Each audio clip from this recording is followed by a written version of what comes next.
You know, a lot of times people do read body language. They do read people. They know what's going on, but they don't do much about it because they've gotten used to it. I always tell people you get what you tolerate.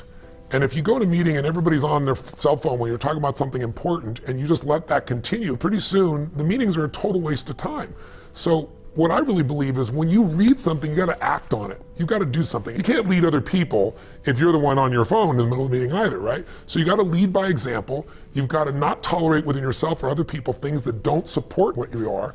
And you've got to, when you see there's a challenge, you see there's something that's not congruent, they're saying one thing and they're feeling another, you got to meta-comment, say, tell me more, what's really going on? If you get in the habit of doing that, then you're never going to be bored in a business meeting again, first of all.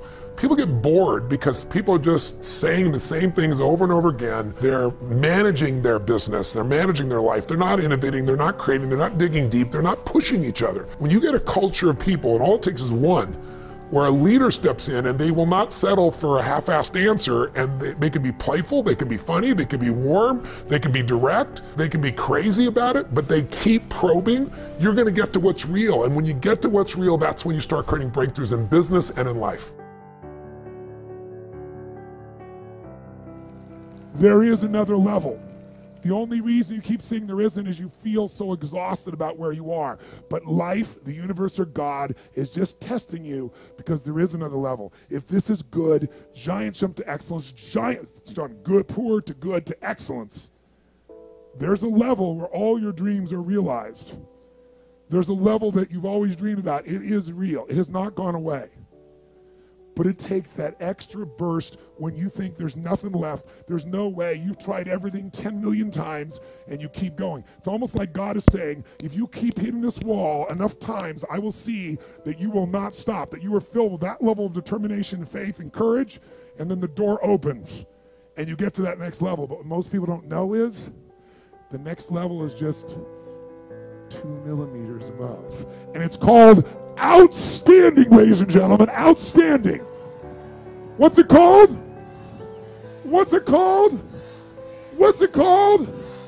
Outstanding, magnificent, unstoppable, extraordinary, not excellent. It's a different level. It's a level where you are not one of the best, you are the best. And you know what's amazing? You only have to be 2 millimeters more than everybody else and you get everything. You get the joy, the laughter, the fun, the family, the passion, the economics, the freedom, the spirit. It's all there. What Jerry Maguire called the Quan, baby. All of it. And it's just 2 millimeters above, and most excellent people give up because they're exhausted. And there's some people who go, the harder I hit it, the more I hit it, sooner or later it's going down, I'm not stopping. And when you do that enough, it pops open. This could be the greatest time you ever live if you control what you focus on, if you find a more empowering meaning, and if you decide to model the actions of those who succeeded before you. It can be the best financial time, the best emotional time, the best spiritual time of your life, but you better take control of your state. And if you think you're going to do it just by today, you're wrong. You're going to need to get yourself some rituals. Right now, every one of you in this room is controlled by your rituals. I don't just mean this one. I mean every morning you get up. I know your body. I can look at your body right now, and I can guess your rituals. Some of you, your rituals to work out 5 times a week, I can see it clearly. 4 to 6 times a week, it's obvious. Because you couldn't look like that if you didn't do that. Some form of workout. I don't care if it's walking, lifting, whatever. Some of you, it's obvious that lifting weights is part of it. You can see by that man's muscles. I know what his rituals are. Because your life comes from your rituals. If you don't develop the ritual, you're kidding yourself. How many agree with me on this? Raise your hand, say I. And there are rituals that put you in state, and there are rituals that take you out of state. You have rituals in your relationship, you have rituals with your body, you have rituals around your finances, and the rituals that worked in the reaping time of fall in the markets and in business and in real estate, those rituals won't work now. If you do the right thing at the wrong time, you get pain. I'll say that again. If you do the right, you go, but Tony, I'm doing the right thing, but I'm not being rewarded. If you do the right thing at the wrong time, you don't get rewarded, you get pain. So you better do the right thing at the right time, and to do that, you better know what season you're in, and to do that, you better learn how to change your state, how to take control of your own conditioning. That's what I live for. Does this make sense to you, yes or no? Come on, guys, yes or no? So now it's time to train yourself to do that. I'll show you how fast it can change. Try this just for a second. I want to show you what you can do with just focus. Try this for a moment. I'm going to give you a test. Sit up in your chair with some energy. Make sure your buddy next to you is in a strong state. If otherwise, adjust their state. Come on, change their physiology, whatever they got to do. See if they're ticklish. That might help. Now do this. I want you to look around this room right now and find everything in this room that you can find that is brown as fast as you can. Look for brown, look for brown, look for brown, look for brown. Look around you, look for brown, look for brown, look for brown. Okay, close your eyes. I'm going to give you a test. With your eyes closed now, shout out loud everything you saw that was red. If you see a lot more brown right now than red, say yes. Open your eyes. Look for red now. I want you to really look for red. Look for red, look for red, look for red. Anything you can find that's red, look for red. All around you, look for red. Raise your hand if you found more red this time and say I.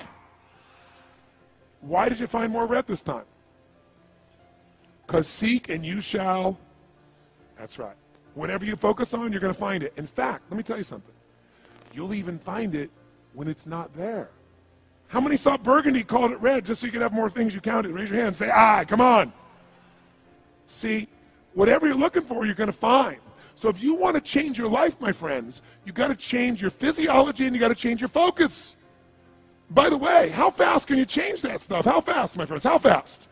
How fast? Come on. In a heartbeat, once you rechange your conditioning. That's all you got to do. And you can do it fast. You can do it with a question or two. Try this right now. Answer this question in your mind and be honest.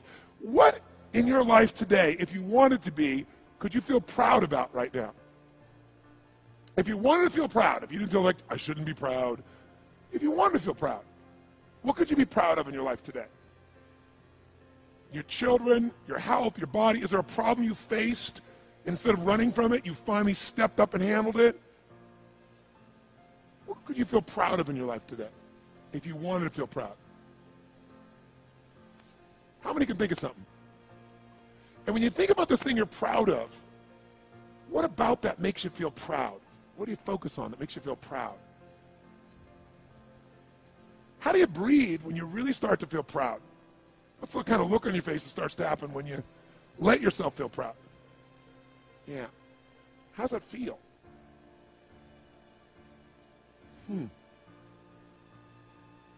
Think of another area of your life. Think of an area of your life that you're grateful for. Or if you go, I'm not grateful. If you wanted to be grateful, what's an area you could feel grateful for? What could you feel grateful for if you really wanted to feel grateful? How many can think of something you could feel grateful for? Let me see your hands. And what about that are you grateful for? What do you focus on that makes you feel grateful? How does it feel when you're really, truly feeling filled with gratitude?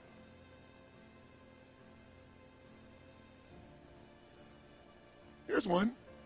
If you wanted to be excited about your life right now, and you were willing to be excited, you're willing to buck everybody else's trend, what could you feel excited about in your life if you wanted to feel excited? What could you get excited about if you really focused on it and you really took it in? And you weren't in a negative place. What could you get excited about if you wanted to be excited in your life? What could you get excited about? How many of you can think of something you feel excited about right now? Raise your hand. Let me see your hand. Say I. When you're really excited about it, what about that excites you? Or when you're really excited, how do you feel? How do you speak? What's your life like? By the way, when you're excited, does it tend to touch other people? Yes or no? Absolutely. By the way, do people have a tendency, by the way, who feels different right now than just even a couple moments ago? Raise your hand and say I. Why? Because focus is controlled by questions. If you ask a different question continuously, not once, continuously, you will get a different answer. If you ask a lousy question, you get a lousy answer and a lousy state. Somebody says, why does this always happen to me? It doesn't always happen to you, but the brain's like a computer. Ask it a question, it'll have to come up with an answer because you deserve it, you idiot. Someone will say, how come I can never lose weight? You can lose weight, but if you keep saying, how come I can never lose weight, the brain's got to come with an answer. It goes, you're a pig. Lousy questions create what? Lousy answers. Ask a better question, get a better answer. Now here's what I want you to get. I want you to get that you can change your state. How fast, guys? How fast? How fast? And if you get the habit of doing it, you'll have a different life.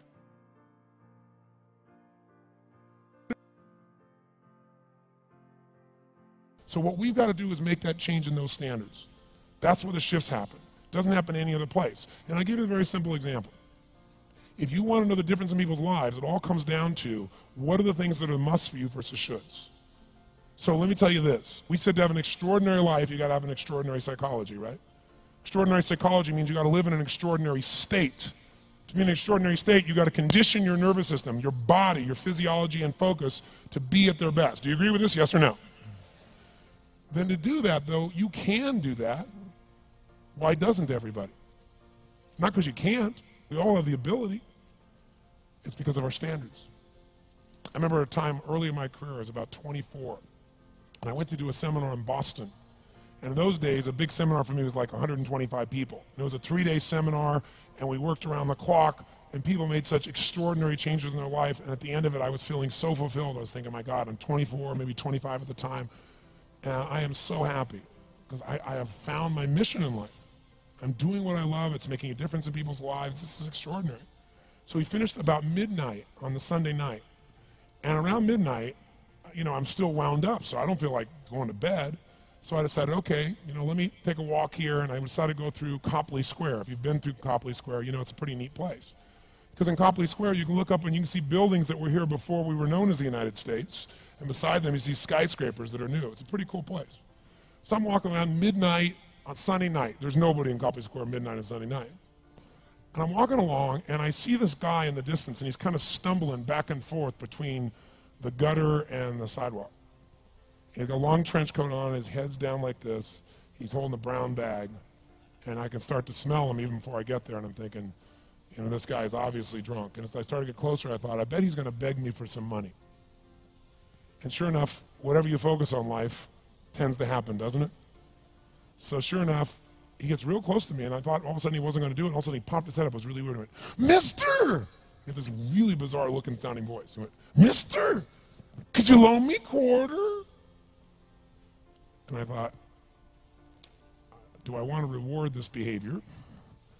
And then I thought, I don't want him to suffer. Do you have this dilemma sometimes? Like, you know, I'm not here to judge. So years ago, I finally decided I always just give. Even if the person's pulling a scam, that's for them to deal with. If I have the ability, then I give. And so I thought, but could I teach him something? So I asked him a question back. I said, is that all you want is a quarter? So he goes, yeah, just 1 quarter. 1 quarter changed my whole life. 1 quarter. I said, really? He said, yeah, 1 quarter. So I reached in my pocket, and I pulled out my money clip. And in those days, I was, you know, very young, just starting to succeed. And my original mentor was a man named Jim Rohn. I don't know, how many have heard of Jim Rohn? Anybody? Yeah, he's a great guy. And Jim told me, he said, Tony, look, you've come from a poor background. You got a poor psychology. You got to change it. He said, you don't have any money, so pretend you do. He said, start training your brain, condition it. He said, go save all your money, get $300 bills, and put them on the outside of your money clip, even though you only have $5 in between that. So every time you put it out, you'll see that, you'll feel inspired, you'll feel better. He said, and you'll feel better, you'll do better. So I was like, okay. So I did. So I pulled my money clip, and sure enough, I got $300 bills in. I made sure he saw the bills. So I'm tearing through that, right? Looking in between there, see if I can find some change. But I made sure he saw it. Sure enough, he's looking at the $100 bills, checking it out. I find the quarter, I pull it out, take the money, put it in my pocket. I notice he's watching my hand going into the pocket. I took the quarter and I looked at him and I said, sir, life will pay any price you ask of it. And I gave him the quarter. And then something really interesting happened. He took the quarter. He looked at the quarter. He looked at me. He looked at my pocket. He looked back at the quarter, looked at me, looked at my pocket, looked at me again, looked at the quarter, looked at my pocket, looked back at me and said, you're weird. And then he shuffled on off like this, right? And I thought to myself, wow, what's the difference between him and me? I mean, I was 24, 25 at the time, doing what I love most, have my mission in life, and he's in his early 60s, drunk on the street begging for quarters. What's the difference? And I thought, well, maybe God's blessed me because I'm such a good person. I thought, oh, and he's such a bad person, that's such bull. And I thought, wow, maybe the answer to that question is what I just told him. Life will pay whatever price you ask of it. But you know what's interesting? You got to ask intelligently. In the Bible it says, ask and you shall what? Yeah, pretty good formula. You ought to look into it. But you know what? It says ask and you shall receive, but I'm sure it meant ask intelligently. I'm sure that's what God meant. I'm sure he didn't mean bitch and you will receive. Whine and you will receive. I don't think that was the instruction. Now, if you were going to ask intelligently, there might be 5 elements of that. Number one, you'd have to ask specifically, wouldn't you? You wouldn't ask in a general way. People do all the time. They go, I want more money. Fine, here's $1, get out of here. Very often, you're getting what you're asking for. You're just not aware of how general you're asking.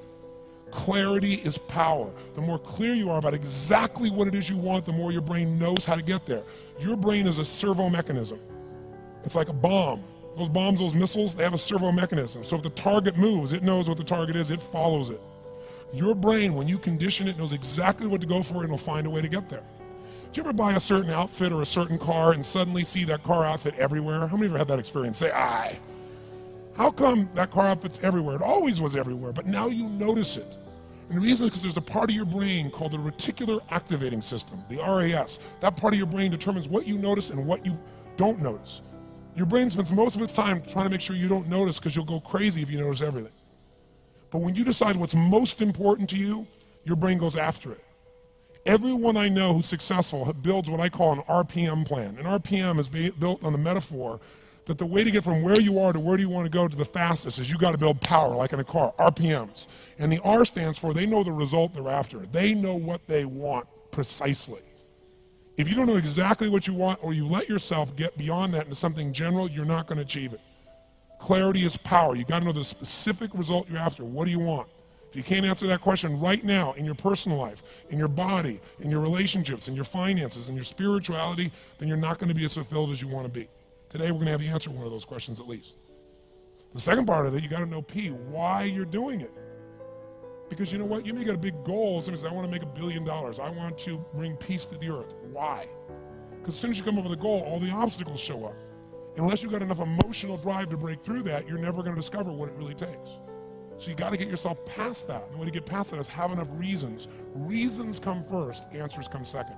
This man did not know what he wanted. He did not have enough reasons.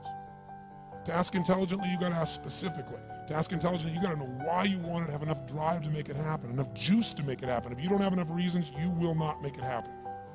And the M is, what is your massive action plan? What is going to get you to actually fall through? Because the first plan's not going to work and the second plan's going to work, so you better have enough plans that if the first two don't work, you still got something else. Otherwise, you're going to be having excuses why it didn't work. So asking intelligently requires that.